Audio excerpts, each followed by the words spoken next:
Hello, children. We have completed till the fifth stanza in the last video. So, I was telling you the story of Saint Peter. Saint Peter was a follower of Jesus Christ, and he was traveling around the world. And one day he went on the door of a cottage in which a small woman was uh, she was making the cakes. So what happens after that? Let us start. So the sixth stanza says, "And being faint with fasting, for the day was almost done, he asked her from her stores of cakes to give him a single one." Now, as Saint Peter had not eaten anything the entire day, he was very hungry and he was feeling weak. So he went to this woman who was baking the cakes and he asked for one cake out of the many cakes that she had baked. So, now what happens in the seventh stanza? The poet says that the woman was very selfish. She did not give cake from her store. Instead, what did she do? She started making a very small cake for Saint Peter. She did not want to share her things, but when she put that small cake for baking, she looked at it and thought that this cake was also too big to be given to someone. Now, this woman was very greedy.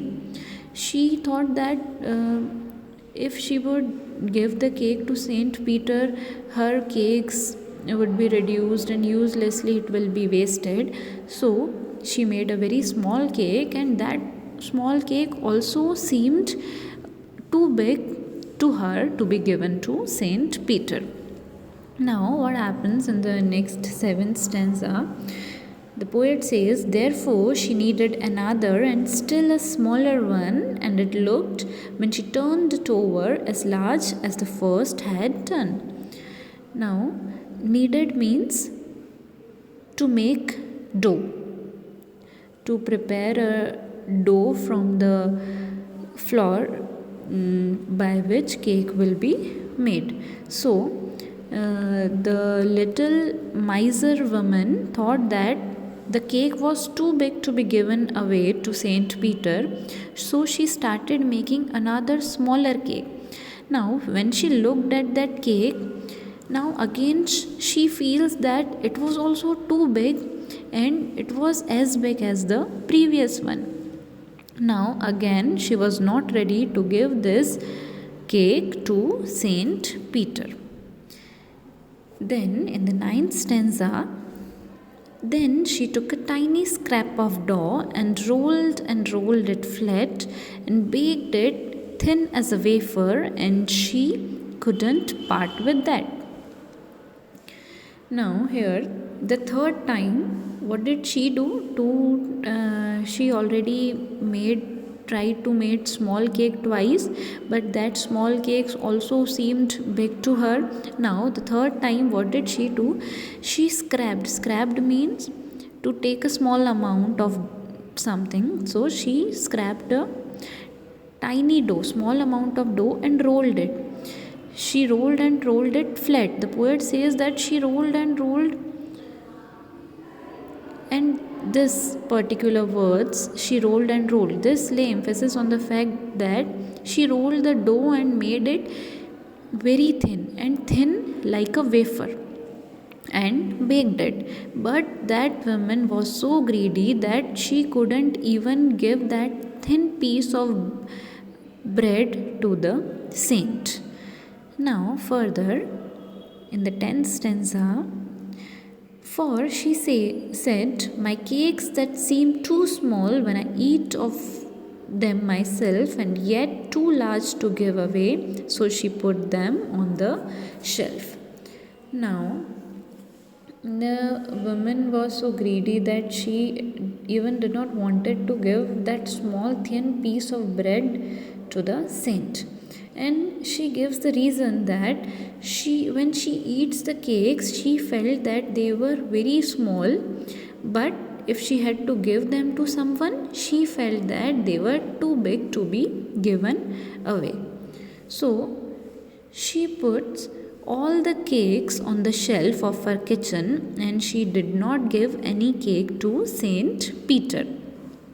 Now, then good Saint Peter grew angry for he was hungry and faint, and surely such a woman was enough to provoke a saint. Here, provoke means to cause someone to get angry. Okay, so Saint Peter became angry on the such activities of that woman, that Saint Peter was hungry but she was not ready to give her the cakes, and 3 times she made something for her, but finally she did not give anything to him. So as he was hungry and he was feeling very weak, but the selfish woman was not ready to give him even a small piece of cake, so this behavior of the greedy woman angered the saint.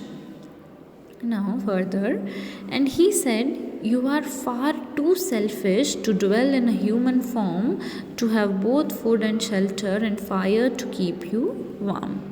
Now, as Saint Peter got angry, Saint Peter cursed the woman. Cursed means किसी को श्राप देना. So Saint Peter cursed the woman and said that she was very selfish. She did not deserve to live like a human being. He also added that God had given her food, shelter, and fire to keep her warm, but she had become so selfish for all the resources she had, and she did not want to share anything with anybody.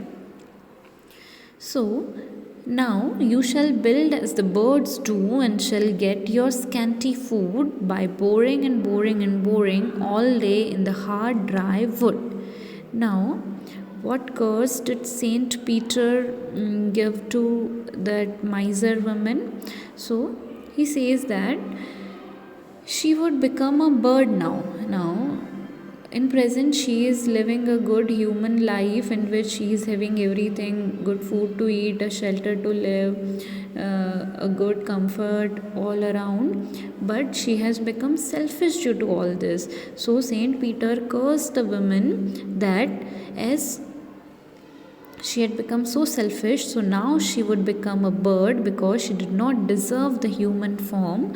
She shall become a bird, and just like birds build their houses by boring. Boring means making a hole in something with the help of a tool or with the help of the beak. The birds do that with the help of their beak. So he says that she would become a bird, and as birds made their houses by boring into the wood and collect very little food by working hard the entire day, similarly she would also work hard in the dry wood all day and get little food and make a small place for herself to live in. So the curse of the woman was that she would now become a bird. Now, then the 14th stanza says, "Then up she went through the chimney, she never speaking a word, and out of the top flew a woodpecker, for she was changed to a bird." Now, as soon as Saint Peter cursed the woman, she did not get a chance to speak for herself, because at that very moment she changed into a bird. She flew up to the roof, and through the chimney of the house she flew out in the form of a bird. Saint Peter's curse had converted the short miser woman into a bird.